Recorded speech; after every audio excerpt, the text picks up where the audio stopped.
Hola, bienvenido a un nuevo episodio de Ñanfistrofio. Estaba pensando, desde hace días tenía como este tema entre ceja y ceja porque ya sabe, uno de repente dice quiero hablar de esto, quiero hablar de aquello y me puse a pensar, desde hace días quería hablar o quiero, no sé cuál es la conjugación correcta, es broma. Tenía entre ceja y ceja el tema sobre Alejandro Dumas.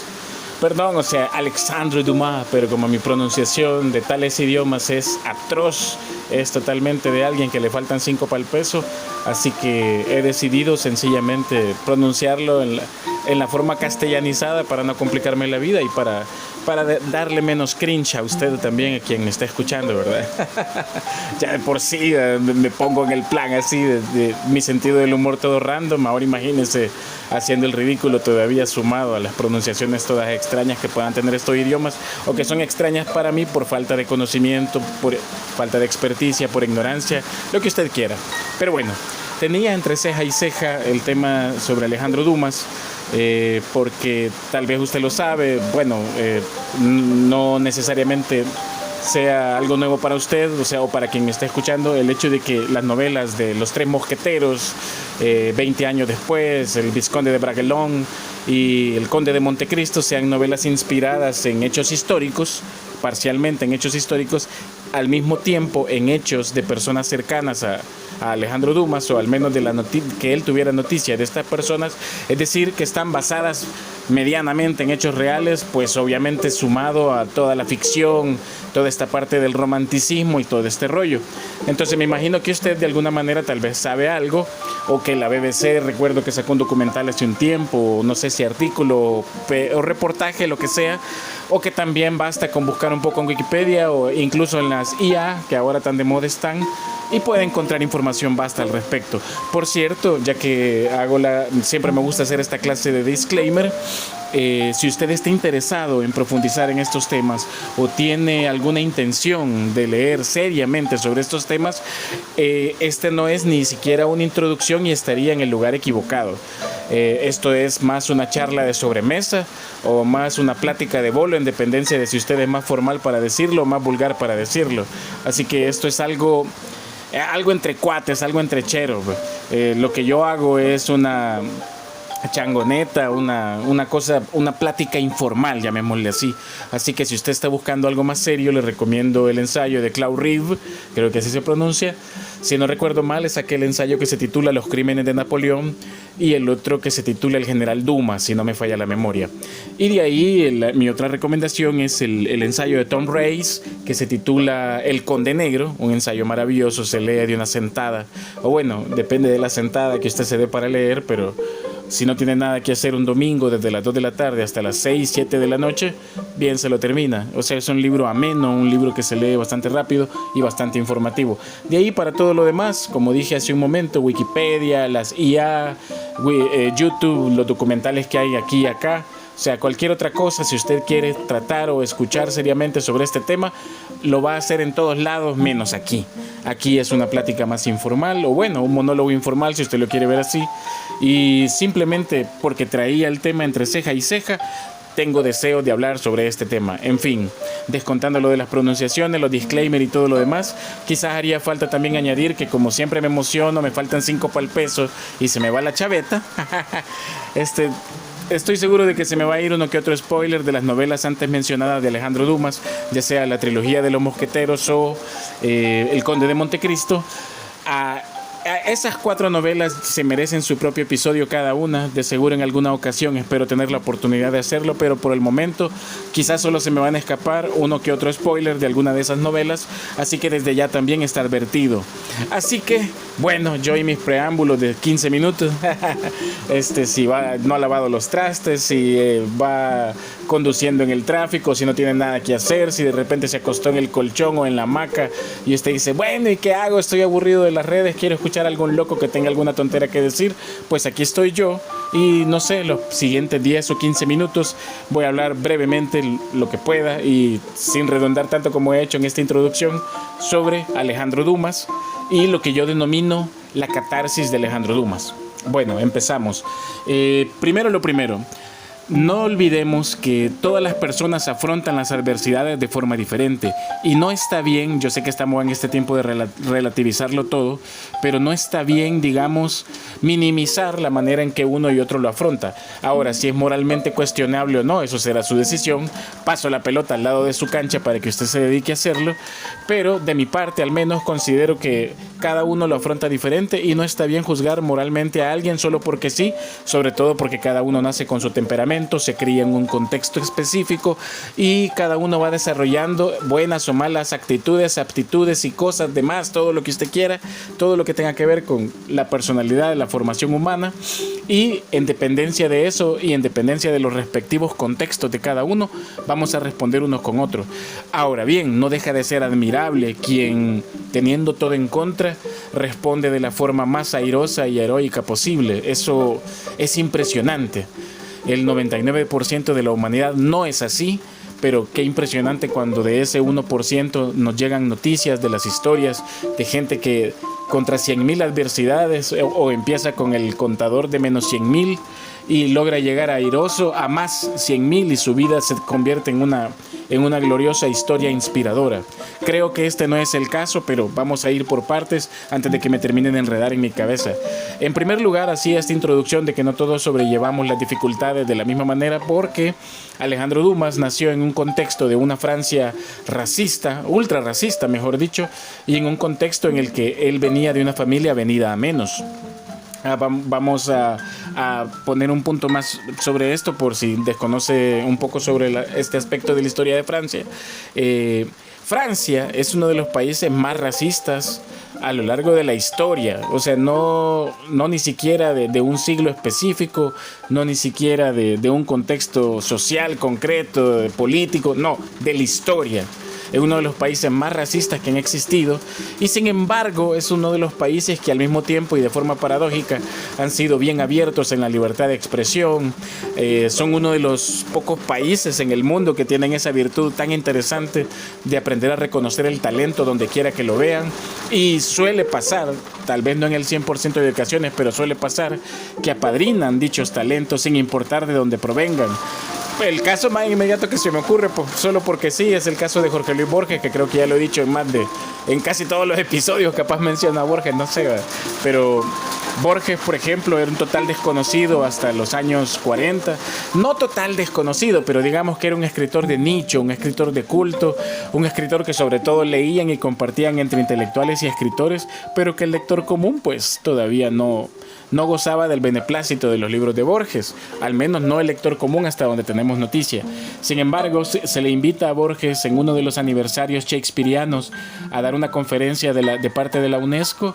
Ya he contado, creo yo, en otra ocasión, en fin, no quiero volver a repetirlo, pero a partir de ese momento que Borges da esa conferencia en francés, da dos, una sobre la literatura fantástica y otra sobre Shakespeare, pero o sea, en una de esas, ahí estuvo presente Raymond Queneau, o sea, no sé quién, ahí un montón de gente de la alta cultura francesa, digamos, de la intelectualidad francesa del momento, estuvieron presentes para maravillarse cómo este señor cieguito podía hablar tantas cosas interesantes y de una forma tan ordenada. Entonces, a partir de ese momento, la revista Learn, si no recuerdo cómo se pronuncia ni cómo se llama, pero Erne, o sea, como se pronuncie, hace un homenaje a Borges, empieza la explosión de las ediciones de la obra de Borges, las traducciones de las obras de Borges. Entonces, uno de los primeros grandes apadrinadores del talento borgiano es Francia. Es el ejemplo más inmediato que se me ocurre, pero estoy 100% seguro de que deben haber 1000 ejemplos más y a lo largo de la historia de la cultura francesa, porque vuelvo y repito, Francia al menos ha tenido una de esas virtudes, pero al mismo tiempo tiene esta otra parte bochornosa, que por ejemplo ha sido uno de los países más racistas a través de la historia. Entonces, Alejandro Dumas creció en un entorno de racismo exagerado hacia la afrodescendencia, y Alejandro Dumas era afrodescendiente por parte de papá. Su papá era mulato, es decir, era mestizo, hijo de un hombre blanco y de una mujer africana, negra. No sé si Spotify me va a censurar por decirlo, pero no lo digo en un sentido peyorativo, sino solo para distinguir su color de piel, pero para no hacernos bola, pues vamos a llamar africano o afrodescendiente. el papá de Alejandro Dumas, vuelvo y repito, hijo de un hombre blanco francés y de una haitiana, si no recuerdo mal, afrodescendiente o africana, no sé si era directamente africana, aunque quizás me inclinaría más por la afrodescendencia porque la exportación de esclavos africanos creo que se dio cientos de años atrás de la gente que se llevó al menos a esta zona de Haití. Bueno, pero entonces el papá el abuelo sería, no, el bisabuelo de Alejandro Dumas era el clásico canalla blanco, con privilegios, un tipo que estaba cuidando una de las propiedades familiares en las islas, en las colonias francesas, digámosle así, y debía mucho dinero, un tipo que apostaba, un tipo aprovechado, se metía con las esclavas. Entonces con una de sus esclavas, obviamente la bisabuela de Alejandro Dumas, con ella tuvo 4 hijos, si no me falla la memoria. Mire, mejor vaya a las fuentes que le recomendé al principio, no me crea a mí si quiere o tómelo con pinzas, pero si no recuerdo mal tuvieron 3 o 4 hijos. Bueno, digamos que fueron 3. Entonces, de estos 3 hijos, y bueno, la realidad a este señor, que no recuerdo ahorita su nombre y no es importante para la historia, no, como no, sí lo es, pero hay personas que han sido tan malvadas que no merecen ni que se les recuerde por su nombre. Este señor, que era una persona vil y malvada, en algún momento de necesidad simplemente vendió a sus hijos y vendió a su esposa como esclavos. Bueno, no era su esposa, la había hecho su mujer, pero la realidad lo alcanza, las deudas lo alcanzan, es demandado que vuelva a Francia a pagar sus deudas y todo, aparecen todos sus acreedores, se le viene todo el problema encima y este tipo lo primero que se le ocurre es vender a su mujer, a sus hijos, los vende como esclavos y librarse de todo eso y reunir el dinero suficiente para tratar de volver a Europa y tratar de resolver sus problemas entrando a Francia por aquellos lados, o sea, sin enfrentarse directamente a la ley y a los problemas y todo eso. Entonces, tenemos a estos 3 niños de quienes no se vuelve a saber nada, de 2 de ellos, o sea, de lo que se sabe de la historia. Y bueno, como los nunca siempre se llegan, incluso para la gente más o menos canalla, este señor se arrepiente de sus pecados, no, se arrepiente al menos de gran parte de lo que hizo, no se vuelve a saber de la que era su mujer, no se vuelve a saber de 2 de sus hijos, pero sí recupera a uno de ellos, si no recuerdo mal, era el menor. Este menor se llama Thomas Alexandre Dumas, o como sea, o no, pero sería de la Paletterie, o bueno, en fin. Yo le voy a llamar Tomás Alejandro Dumas, que es el papá de Alejandro Dumas. Entonces, el papá de Alejandro Dumas, Tomás Alejandro Dumas, fue esclavo desde niño, fue esclavo durante un tiempo. Pero el papá, en un momento de arrepentimiento, lo recupera, se van para Francia. En Francia hacen una sutriquiñuela donde tras un proceso así medio burocrático logra entrar. Al entrar a Francia ya lo transforma como en su hijo y en este hijo trata de reivindicar todos los errores que había cometido. Entonces le da un nombre, o sea, le da su apellido en ese momento, que es la Paletterie, si no recuerdo mal. Lo viste como la gente de alta cuna, le pone tutores, le enseñan a manejar el sable, la espada, le enseñan diferentes artes marciales, le enseñan gimnasia, le enseñan sobre historia, sobre retórica, le enseñan de la cultura griega, romana, recibe las lecturas de Plutarco, de Cicerón, todo esto, o sea, recibe una formación tal vez no de primer orden para la cultura francesa del siglo XVIII, pero bastante cercana a la formación de primer orden. Entonces, tenemos a este caballerito afrodescendiente que para sus 17 o 18 años ya había alcanzado el 1,80 m o 1,85 m, era corpulento, era vivaracho, tenía presencia donde quiera que iba, llamaba la atención de toda la gente, vestía bien, olía bien, las señoritas, al ser un hombre de cierta belleza exótica, inmediatamente sentían atracción hacia él. Era un hombre que de repente se había convertido en el hijo que todos quisiéramos tener, el hijo que, digamos, alguien le puede enorgullecer, decir, wow, mi hijo es guapo, mi hijo tiene presencia, mi hijo sabe las lenguas clásicas, mi hijo tiene gran formación y conocimiento y al mismo tiempo se sabe defender. O sea, y este es un dato curioso que también está documentado y está para la historia. Tomás Alejandro Dumas tenía una fuerza monstruosa, la fuerza que rivalizaría, o sea, y ya lo voy a mencionar un poco más adelante, rivalizaría con las comparaciones comparaciones que hacemos ahora, que a la gente le gusta decir, este hombre sería capaz de levantar un toro o este hombre sería capaz de levantar un caballo.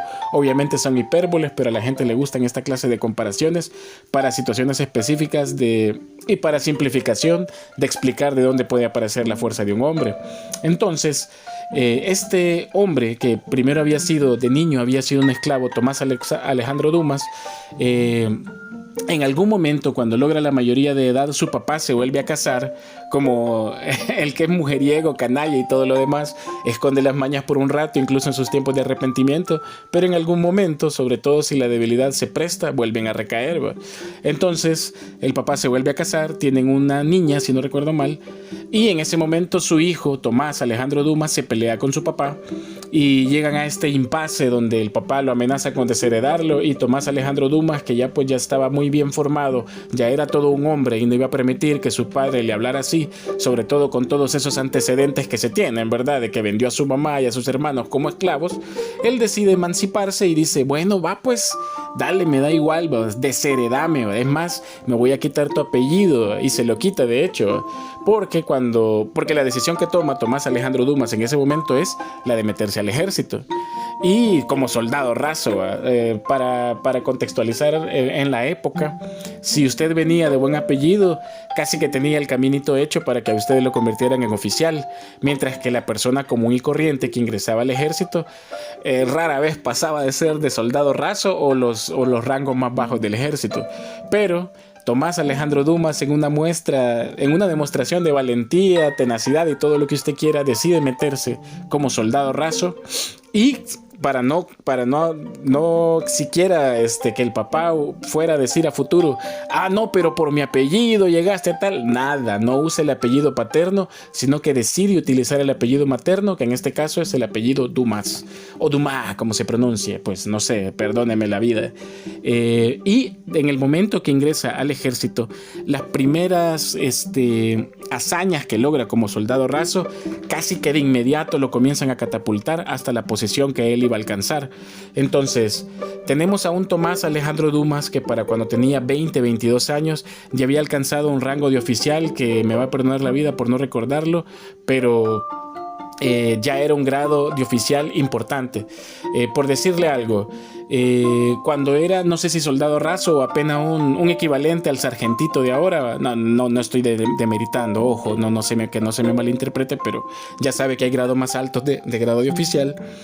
Él logró, si no recuerdo mal el dato, atrapar a 12 carabineros sin ayuda de nadie. O sea, él solito detuvo a 12 carabineros y todavía les confiscó las armas a los 12. O sea, él era esa clase de sujeto. Cualquier persona que venía y le decía, vámonos a un duelo, que no sé qué, él le hacía decidir. O sea, ¿querés con espada? ¿Querés con sable? ¿Querés con arma? ¿Qué decidí? Entonces la mayoría se le amedrentaban porque veían el tipo corpulento. Recuerde que el hombre europeo promedio en aquellas épocas no sobrepasaba el 1,75 si acaso. Habían hombres altos como en todas partes, por supuesto, así como habían hombres chaparros en todos lados como en cualquier parte del mundo, pero hablamos de la estatura promedio, no sobrepasaba el 1,75. Entonces Alejandro Dumas, que de 1,85 y por su forma imponente parecía quizás hasta de 1,90 y corpulento y toda la cosa, entonces lograba generar cierto nivel de miedo. O sea, tenía una estatura, una carisma, un carisma, una presencia, era imponente, magnético, todo lo que usted quiera.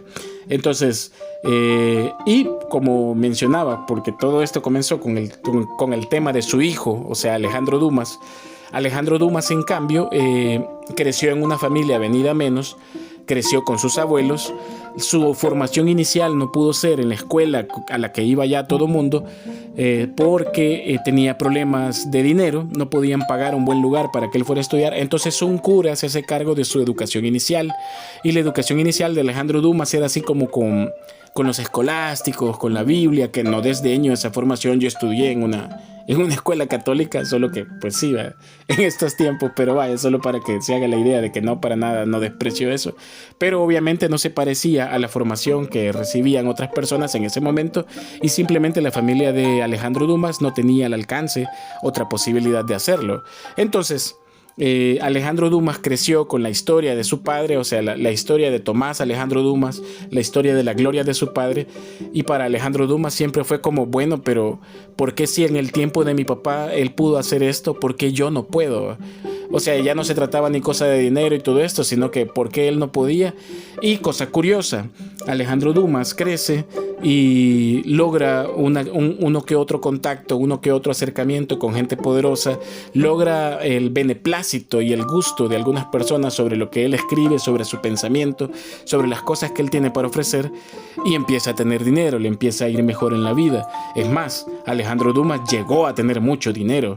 No sé si millonario sería la palabra, pero pues un equivalente, digamos, porque recuerde que la inflación y todo lo demás y los contextos específicos de aquel entonces con el de ahora, pero pues llegó a vivir en buenas casas, llegó a tener, bueno, Alejandro Dumas, no sé si por pobreza, por haber tenido una infancia pobre o qué, pero llegó a ser Arturito, decimos en nuestros países, pero comelón, para aclararlo, el término en cualquier parte, o sea, es decir, en un lenguaje más estándar, comelón, o sea, era un tipo que hasta llegó a escribir un diccionario de cocina, pues, porque le gustó probar platillos de todas partes, visitó muchas ciudades, comía de esto, de aquello, o sea, era bueno para el diente, como decimos en buen salvadoreño. Entonces, a las pocas fotografías que hay de Alejandro Dumas, siempre se le ve así como bien llenito, bien gordito, bien maiciado. Mientras que el papá de él, Tomás Alejandro Dumas, el tipo alto, corpulento, un soldado, un tipo que ganó méritos desde que era soldado raso y todo lo demás. Entonces, en la época del papá de Alejandro Dumas, o sea, en la época de Tomás Alejandro Dumas, había un mérito en todo esto. Siempre lo hubo, y creo que incluso en nuestros tiempos siempre lo hay. Se le da bastante mérito a la vida militar, a la vida marcial. Nuestros países latinoamericanos han tenido especial preferencia por eso, pero no me atrevería a decir que casi en cualquier parte del mundo se le ve con cierto nivel de admiración, al menos por un buen sector de la población. Pero total, en uno de estos vaivenes de la vida militar de Tomás Alejandro Dumas, va creciendo, escalando con gran velocidad, porque sus méritos en el campo de batalla son grandes. Logra esta que otra hazaña, me extendería demasiado si ahondara en los detalles, pero logra una que otra hazaña. Y por ejemplo llegan a un pueblo, no recuerdo el nombre en este momento, pero como no tenían barracas donde ir a quedarse, se quedan en el pueblo, o sea, en las casas del pueblo. Digamos, mandamos a 2 soldados a la casa de fulano, otros 2 soldados a la casa de sotano, etcétera. Y él se queda en una posada, y en esa posada obviamente conoce al dueño de la posada, tiene una hermosa hija, y Tomás Alejandro Dumas de inmediato se enamora de esa chica, una chica rubia, ojos verdes, que pues fueron los gustos de Alejandro Dumas y que son los gustos incluso en el siglo XXI para muchas personas. Y él quedó prendado, y ella, al ver al tipo imponente, gigantesco, fuerte y todo lo demás, también se enamora de él. Pero el papá le dice: momento papito, mira, si querés casarte con mi hija, yo necesito que tengas un grado de oficial mucho más alto. No quiero, al menos 2 grados más del que tenía. No recuerdo el que tenía en ese momento. Creo que era un dragón de la reina, no sé a qué equivale. Si usted tiene conocimiento militar, usted me puede corregir la plana, pero era un dragón de la reina en grado no sé qué. Entonces su futuro suegro le dijo: necesito que volvás con 2 grados más por lo menos en grado de oficial, para decir: vaya, mira, sí, te doy a mi hija, te doy la mano de mi hija y te puedes casar con ella. Tomás Alejandro Dumas se lo tomó a pecho lo suficiente como para volver, no sé si 1 o 2 años después, no recuerdo el tiempo con exactitud, pero volvió mucho tiempo después con 4 grados militares por arriba para decirle: miren, yo ya soy digno de su hija. No son 2 sino 4, y es más, no creo que sea exagerado decir si en lugar de 4 fueron 5 o 6, pero sí fueron 4 como mínimo, 4 grados por encima. Él regresó con esos grados militares por encima, y obviamente el suegro dijo: pues sí, este es mi yerno. Así que ahí es que se casa Tomás Alejandro Dumas con esta hermosa mujer, que lamento mucho no recordar el nombre, pero pues no tengo las fichitas aquí a la mano con los apuntes, sino que me estoy guiando un poco por mi escabrosa memoria. Pero bueno, ahí comienza una vida de ascenso, una vida de crecimiento casi continuo de Tomás Alejandro Dumas hasta alcanzar el grado de general. Él alcanzó lo que en nuestra modernidad le llamaríamos general 3 estrellas o 4 estrellas, no sé. Pero o sea, ese es el grado militar que Tomás Alejandro Dumas alcanzó en su tiempo, con sus nombres equivalentes para la época, siglo XVIII y principios del siglo XIX. Entonces, llega, o sea, el crecimiento de Tomás Alejandro Dumas llega hasta el punto que llega a los oídos de Napoleón. Y Napoleón inmediatamente dice: yo quiero a un hombre como este en mis filas y lo quiero cerca de mí. Así que para la campaña de Egipto, Napoleón se lleva a Tomás Alejandro Dumas y a otros más, dos más, no recuerdo, creo que dos o tres generales más. Y pues como usted sabrá un poco de la historia, asumo yo, o si no, pues puede buscar la información al respecto. Napoleón andaba de conquistador del mundo entero, como después lo llegó a estar el pintor austriaco y otros señores que se han dedicado a esa clase de cosas, de convertirse en imperio y todo lo demás a lo largo de la historia. Dios, es que nunca aprenden, la gente que llega al poder. Pero total, y Tomás Alejandro Dumas, en algún momento, después de varios días de ver a los soldados deshidratarse, de ver a los soldados como muriéndose de sed, era un hombre que también, eso hay que decirlo, era importante destacarlo también, como viene de abajo, como venía desde soldado raso, para él fue bastante común empatizar con sus hombres, así que era muy querido por todos sus subordinados, y Tomás Alejandro Dumas era muy atento a las necesidades de sus subordinados, así que eso había logrado que él tuviera una cohesión con toda la gente que él comandaba, de tal manera que pues para él fue no fácil, pues, pero sí llegó a ganar las batallas que ganó porque tenía orden en su casa, llamémosle así para simplificar, ¿va? Tenía orden en su casa, es decir, lo que él comandaba era gente que le obedecía porque él se lo había ganado, y pues él llevaba una gestión correcta de toda la gente que él lideraba. Así que al ver a todos sus hombres que se estaban muriendo de sed, gente que caía, vuelvo y repito, así como o sea, la fatiga pues de la andanza en un país desconocido, en un país desértico, en un país de clima seco, era un país que estaba erosionando a su gente poco a poco. Entonces Tomás Alejandro Dumas se molesta, llega un momento en que se molesta y para él es como, bueno, pero ¿y qué estamos haciendo aquí? O sea, y ese simple cuestionamiento, obvio que con sus respectivas palabras, con sus respectivos diálogos, no me los puedo de memoria ni le voy a hacer todo el drama, llega a oídos de Napoleón, y Napoleón se lo toma muy a mal. O sea, él dijo, bueno, este hombre está renegando de la misión que tenemos aquí, o sea, esto es rebeldía, sedición, lo que sea.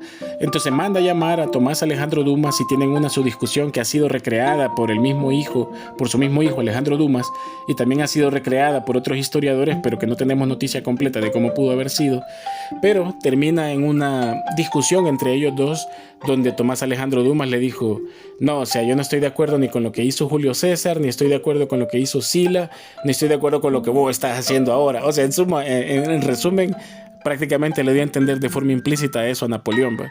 Entonces Napoleón le increpa, ¿va? Y le dice, o sea que vos crees que mi destino estoy haciendo mi destino por aparte del destino de Francia, o sea que mis ideas están en contra del destino de Francia. Y él le dice, pues no sé si todo lo que haces lo haces a favor de Francia, pero pues no estoy de acuerdo en la manera en la que en este momento estás haciendo. Todo lo que estás haciendo ahorita aparenta el trabajo de un dictador y no aparenta el trabajo de alguien que está velando por el destino de Francia. Entonces Napoleón le dice, mira, por menos de lo que me acabas de decir te puedo mandar a fusilar, ¿vale? Te puedo mandar a matar, así que deberías de decidir de qué lado de las cosas vas a estar. Y Alejandro Dumas le dice, mire, yo no voy a negar mis principios, o sea, yo realmente, si vamos a seguir así, si me da el permiso, preferiría irme. Y Napoleón, en un movimiento que todavía hasta el día de hoy no se sabe si fue bueno o no, o si hubo trampa en eso o no, lo deja ir.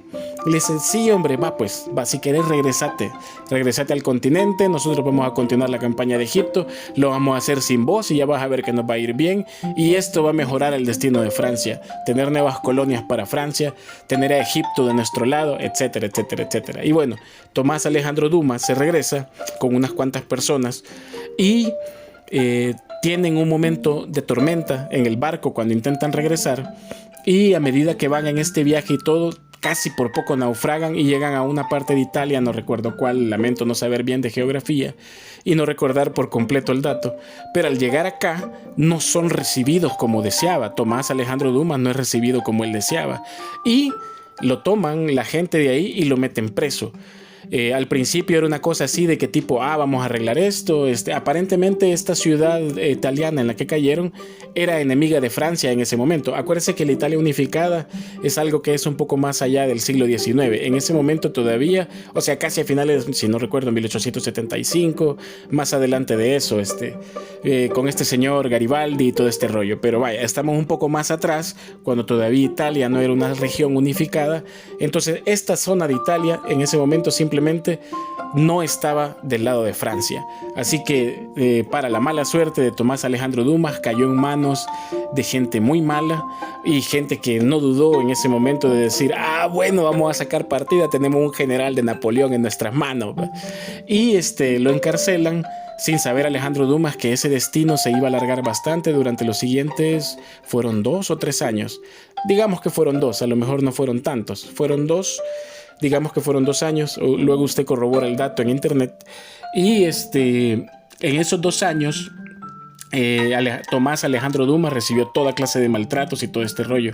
No tenía ni 40 años, si no recuerdo mal. O sea, estaba relativamente joven. Probablemente incluso con menor edad de la que yo tengo, que tengo más de 35 y menos de 40. ¿Por qué no decir de un solo? No, no perdamos el hilo del relato. Fuera las bromas. Pero estaba, digamos, relativamente joven. Y volviendo ahora al presente, bueno, al momento de su hijo, o sea, Alejandro Dumas. Alejandro Dumas a esa edad ya había conocido el éxito, estaba en la cúspide de su éxito con sus novelas, ganaba mucho dinero, era ese hombre gordito que le gustaba andar de party en party, de fiesta en fiesta, y despilfarraba como nadie, como nunca había tenido, o sea, había crecido sin dinero. No tenía el menor reparo para despilfarrar sin pensar un poquito a futuro. Por eso decía al principio, cada quien sabe cómo afronta las dificultades con las que nace y con las que crece.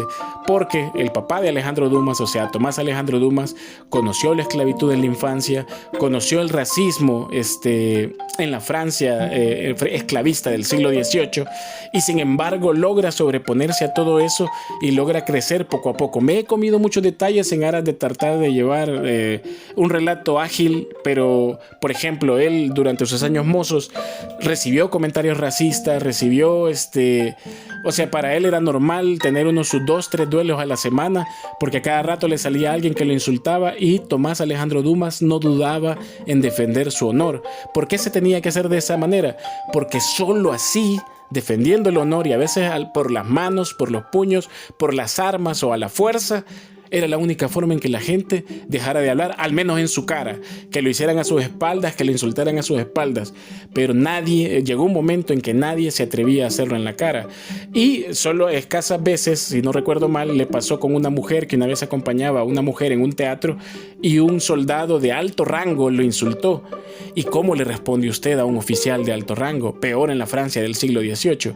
Obviamente eso habría sido fatal, sobre todo en las condiciones en las que se encontraba Alejandro Dumas padre, o Tomás Alejandro Dumas, para distinguirlo mejor, de Alejandro Dumas hijo. Bueno, es que Tomás Alejandro Dumas, bueno, no, me estoy enredando. Tomás Alejandro Dumas, el papá de Alejandro Dumas. ¿Cómo se defendía del insulto de un oficial de alto rango? Era demasiado difícil. Si lo hacía, si se iba a los puños, si sacaba su arma, ese hombre lo habría hundido. No habría historia del soldado no habría historia del soldado Tomás Alejandro Dumas si eso hubiera pasado. Entonces esa es una de las poquísimas veces donde dejó pasar el insulto y sin embargo no dudó en rebuscarse para devolvérselo a nivel de verborrea. O sea, cuando uno se pone dime que te diré, sin insultarlo de forma directa. Este señor de grado de oficial, que no recuerdo su nombre, se lo tomó tan en serio que llamó a los guardias como diciendo llévenselo, que no sé qué, que no sé cuánto, y en el escándalo que se hizo en el teatro se lo llevaron a los dos. Por eso consta en testimonios que fue lo que pasó en esa noche. En la versión obviamente de Tomás Alejandro Dumas, él alegó que se defendía, y en la versión de este señor que era de oficial de alto rango también iba a alegar que se defendía. Así que la verdad absoluta del incidente no la vamos a tener, pero sí sabemos que Tomás Alejandro Dumas pasó por todo eso, por racismo, esclavismo y no olvidemos que para obtener los méritos de militar que llegó a obtener era un afrodescendiente en esa Francia racista y encima venía de abajo, o sea, soldado raso usando el apellido materno. Entonces su lucha tiene todavía mucho más mérito. Así que mientras que Alejandro Dumas, a la edad de su padre, andaba derrochando el dinero y tenía sus crisis existenciales y tenía una mujer tras otra y sentía ese racismo de la Francia de su época, del siglo XIX, pues el papá estaba pasando por todas estas, en un tiempo obviamente paralelo, pero obviamente en el pasado. En un pasado anterior a Alejandro Dumas, Tomás Alejandro Dumas estaba preso en una cárcel a sus 30 y tantos, creo que 32 años tenía, y pasó los siguientes 2 años preso, y para cuando salió, ese hombre de quien mencionaba al principio, que era alto, esbelto, fornido, de buen hablar, de buen parecer, magnético, de gran presencia, cuando por fin salió de esa prisión, salió cojo de una pierna porque le pulverizaron una rodilla, salió con la mejilla paralizada, es decir, una especie de un cuarto de parálisis facial, salió medio ciego de un ojo, ciego del otro ojo y sordo de uno de sus oídos. Un hombre que había entrado corpulento había salido ahora completamente disminuido. Y eso había sido, por supuesto, una completa infamia. Aunque no tenemos certeza de eso, es probable de que Napoleón tuviera noticia de eso, tal vez no en los primeros días, porque pues aunque es cierto que la comunicación militar funcionaba mucho más rápido que cualquier otro tipo de comunicación de la época, pues a lo mejor digamos que hubiera tardado 2-3 meses en darse cuenta Napoleón de que tenían a uno de sus generales prisionero. También podemos decir de que Napoleón simplemente se hizo de oídos sordos y lo dejó estar ahí un buen tiempo hasta que se le roncó la gana de empezar a negociar y decir, hey, no, hombre, suelten a uno de mis generales. O sea, tener preso a uno de mis generales va en detrimento de mi imagen. Pero creo que Napoleón era lo suficientemente egocéntrico para no pensar en eso. Así que pues ahí lo dejó durante 2 años y ahí dejó que ese hombre fuera destruido de a poco. Tomás Alejandro Dumas fue, se podría decir, víctima de una especie de conspiración en la que estaba incluso involucrado a quien habían colocado como su médico, porque cuando salió de la cárcel o de esa prisión en la que estaba, Tomás Alejandro Dumas salió hasta con una úlcera estomacal que más tarde se le convertiría en un cáncer. Toda medicina que le daban, según un testimonio de Tomás Alejandro Dumas, lo empeoraba, siempre se sentía mal, o sea, si comía algo le hacía daño, si tomaba algo le hacía daño, si le daban medicina se sentía peor. Y como había sido, obviamente, general, había estado en campañas muy desgastantes, como la campaña del Tirol o la del puente de Kimbley, o cómo se llamaba, no recuerdo ahorita, perdón por no recordar el dato. O sea, estuvo acostumbrado a los vaivenes de la guerra, así que él algo de conocimiento tenía para cuando sus hombres se enfermaban, algo de conocimiento rudimentario de lo que hacían los enfermeros con los soldados caídos. Entonces trató como de autoprescribirse. Así que él intentó a su manera decir, esto lo voy a comer, esto no lo voy a comer, voy a fingir que me tomo esta pastilla que tanto mal me hace, porque él decía, no recuerdo bien el testimonio, pero en alguna parte, creo que en el ensayo de Tom Race leí eso, que él decía que le contó a sus amigos tiempo después, cuando por fin salió, no es que mira, cuando me daban la pastilla tal, siempre me sentía peor, siempre sentía que iba a desfallecer, que iba a morir, que no sé qué. Entonces Tomás Alejandro Dumas llegó a la conclusión de que lo estaban envenenando. Pero cuando se comenzó a autoprescribir, comenzó a guardar estas pastillas, esperando que si algún día salía de ahí, las iba a mandar a estudiar para tratar de denunciar a esta gente y ver si podían hacer algo en contra de esta gente. Pero bueno, en fin, todavía Tomás Alejandro Dumas estaba pensando en términos legales, sin darse cuenta de que lo que estaba viviendo estaba más allá de la ilegalidad y estaba más cerca de la infamia histórica. Pero total, finalmente se da este proceso en el que Tomás Alejandro Dumas sale, él intenta cobrar los años que estuvo en cautiverio, es decir, porque obviamente si no lo habían despedido, era un soldado activo y además venía de la campaña de Egipto y no había logrado llegar a su destino. Él comienza como a intentar cobrar todo lo que le debían, no sé si eran 28 meses, una cosa así, de salarios atrasados como general, y no le pagaron ni un centavo. Como había quedado lisiado, como había quedado completamente dañado, lo mandan para su casa con su mujer, quien obviamente había pasado muchos apuros durante la ausencia de él. Por más dinero que usted tenga, si una cabeza de hogar, en este caso que era Tomás Alejandro Dumas, aunque le haya dejado su par de miles de francos a su esposa, y quizá una buena casa, un buen castillo, lo que sea, en 2 años, si nadie más trabaja y nadie más se hace la rebusca, como decimos un buen salvadoreño, ese dinero se acaba. Entonces habían caído bastante en desgracia. Tampoco es que quedaran en la miseria y comenzaran a pedir, pero obviamente habían caído en la pobreza. Pero Tomás Alejandro Dumas venía de eso y venía incluso de la esclavitud. Así que él pues se rebuscó a su manera. Le mentiría si le intentara ampliar los detalles, pero sí sé que logró sobrevivir en esa etapa de pobreza y en esa etapa de haber quedado incluso lisiado y disminuido. Y obviamente su esposa pues fue su compañera fiel y ahí se mantuvo con él y tuvieron a 2 hijos más, que en este caso, porque al principio del matrimonio tienen esta primera hija, la que se les muere si no recuerdo mal, y luego en esta etapa, tras haber estado preso, es que nace la otra hermana de Alejandro Dumas y por último Alejandro Dumas.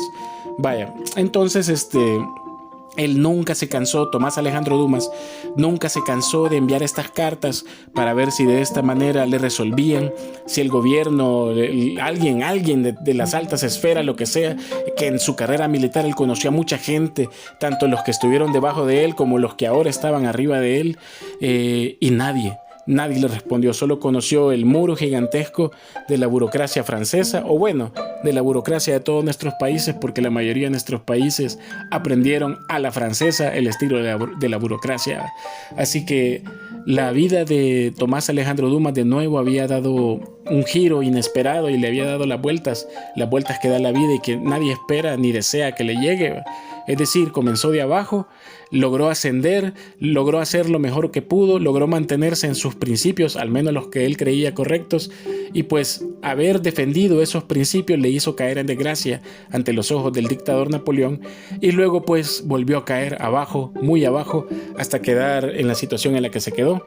Y nunca se recuperó, o como dije, creo que hace unos minutos, se enfermó de cáncer, ese cáncer de estómago, le quedaba poco tiempo de vida y pues falleció y quedó pues esa deuda pendiente de parte del gobierno de Francia para con la familia de Tomás Alejandro Dumas, de la indemnización, por ejemplo, la indemnización para una viuda.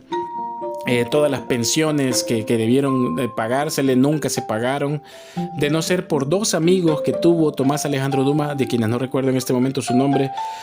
Quizás la familia de Alejandro Dumas habría quedado todavía en peor situación. Bueno, de hecho, pues prácticamente llegaron a esa situación porque se tuvieron que ir a vivir a la casa de los abuelos, y aquí entonces volvemos al caso de Alejandro Dumas.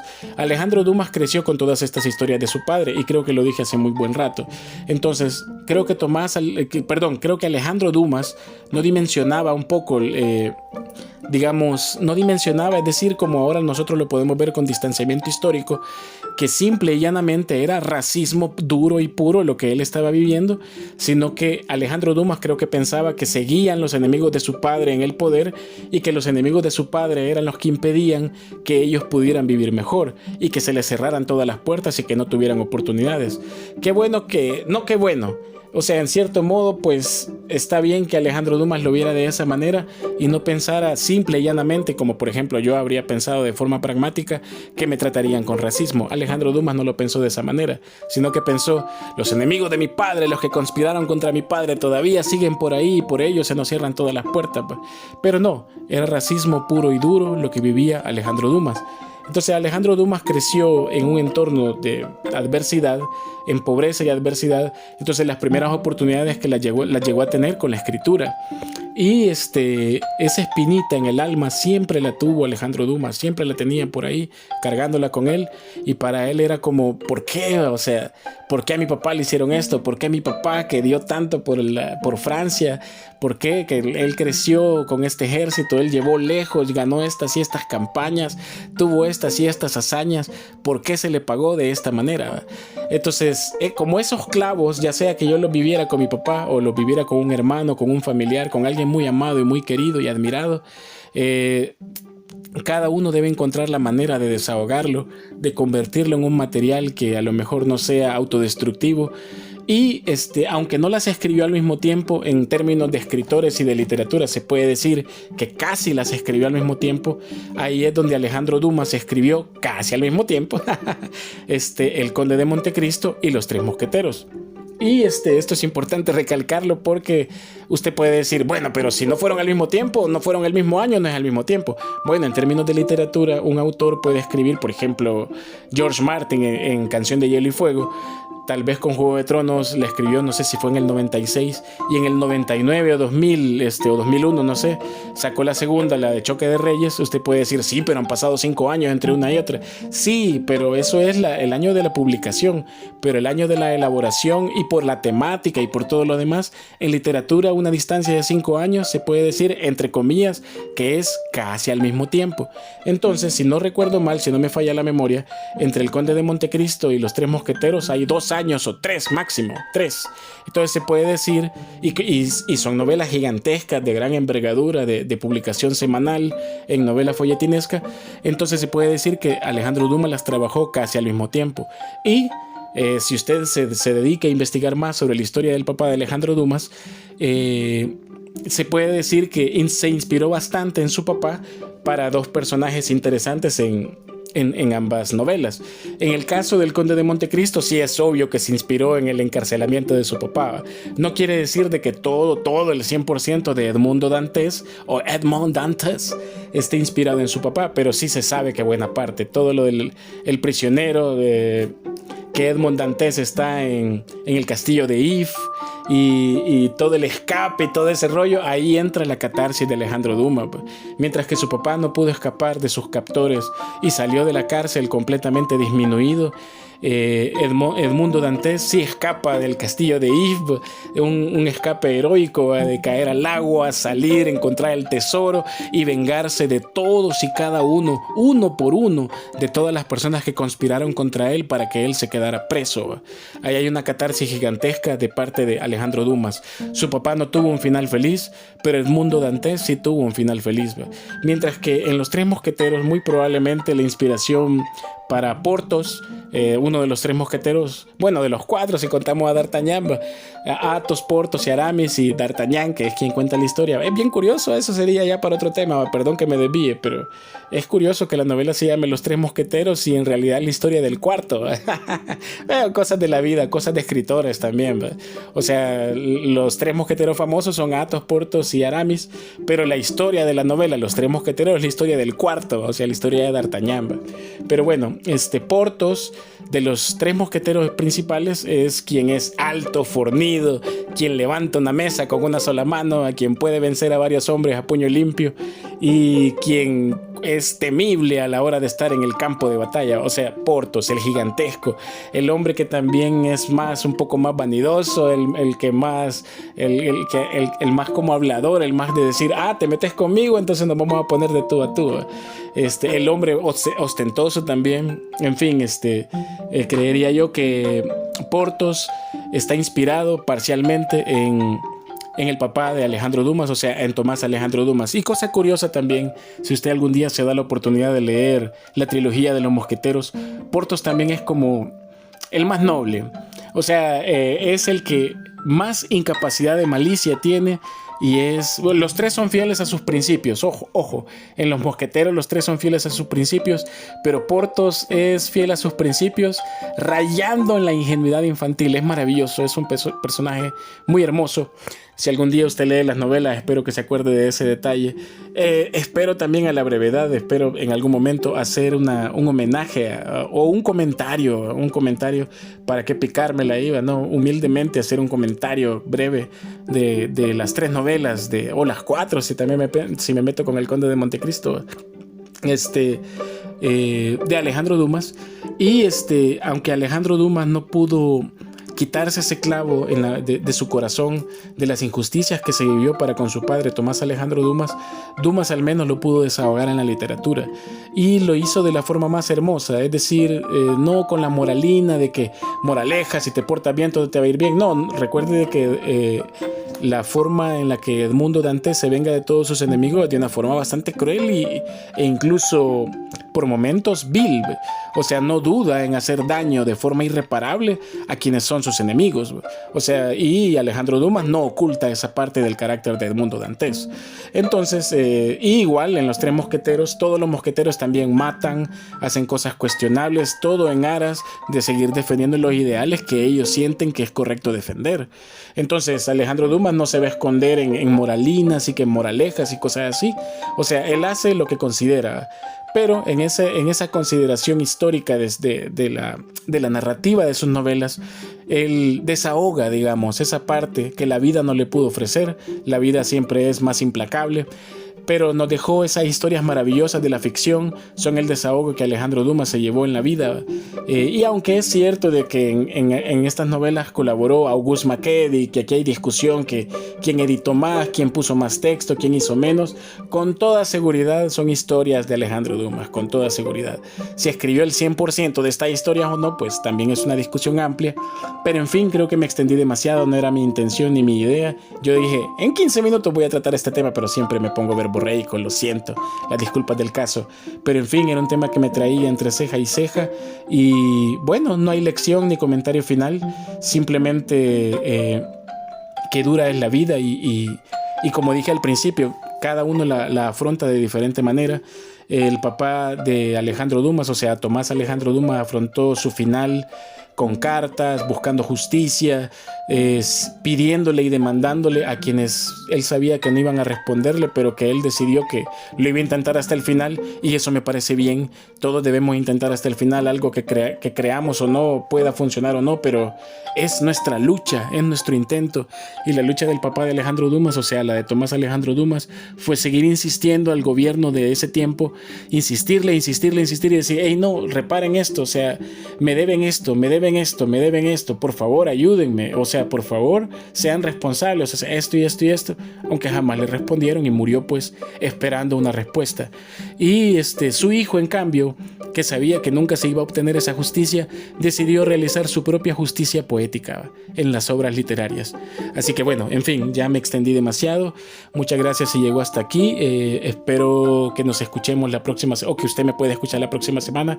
Por cierto, he visto que desapareció el panel de comentarios. No sé si mi teléfono es el pajarito, porque mi teléfono es marca pajarito o qué, pero ya no me aparecen los comentarios en ningún lado, así que no pude dejar ni la encuestita, ni como el cuestionario que he dejado para que ponga la respuesta que usted quiera. Así que si ha intentado escribirme comentarios y a mí no me aparecen, ya voy a averiguar por qué, pero no me aparecen los comentarios por ningún lado. En fin, gracias si escuchó hasta aquí. Esto es Ñanfistrofio y hasta pronto.